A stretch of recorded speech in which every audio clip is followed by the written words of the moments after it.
It was a stunning vulnerability, confirmed by Ukrainian reconnaissance teams and small drones, and Kyiv would exploit it to change the dynamic of the war, and achieve Ukrainian President Volodymyr Zelensky's goal of redrawing the battlefield map before winter. After Russia's invasion began on February 24, Ukrainian troops forced Russia's retreat from Kyiv in an underdog triumph that ended the first stage of the conflict. Even more unsettling were the orders his superiors handed down: to charge as far as 40 miles into enemy territory at high speed in an audacious, top-secret counteroffensive, directly between the Russian-occupied stronghold of Izium and Russia's own Belgorod region dotted with military bases. It seemed preposterous. Some kind of dubious operation. Thwarted from conquering the capital, Russia concentrated its power in the south and east, pummeling Ukrainian forces until new, longer-range weapons arrived from the United States and Europe and helped stall Moscow's advances. Ukraine had survived, but after a half-year of war, 1/4 of its territory was still occupied and its military had failed to show it could launch an offensive to retake substantial ground. Ukraine, after weeks of fighting for scraps of territory on the war's bloodiest front, Ole, a 21-year-old Ukrainian company commander, was summoned suddenly last August, along with thousands of other soldiers, to an obscure rendezvous point in the Kharkiv region. At his last position, relentless Russian artillery fire had stalked his men's every step. But here, in a patch of villages, farmland and streams in Ukraine's northeast, the quiet was deeply alarming. "The silence bothered me the most," Ole said. "It seemed off.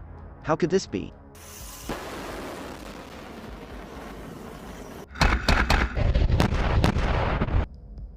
In early September, Ukrainian forces would steamroll across hundreds of square miles, routing the Russians and surprising themselves.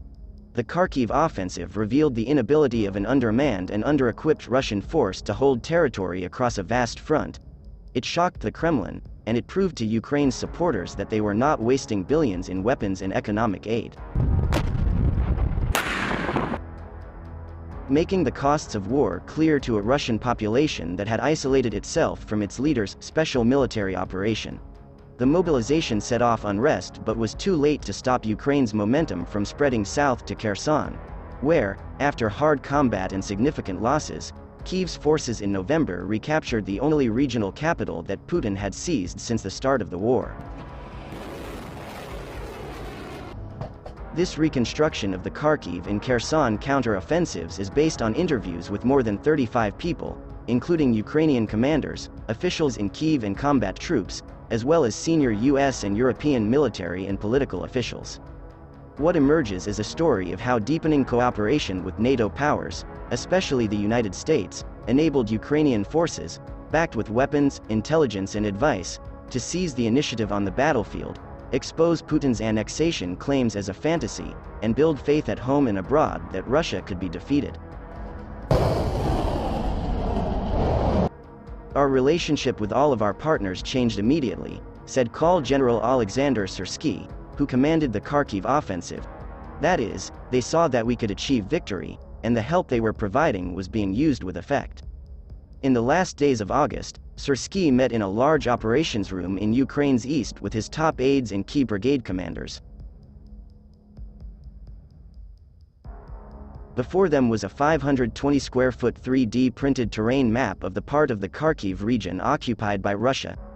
Each commander walked the path of his unit's planned assault amid the replica cities, hills and rivers,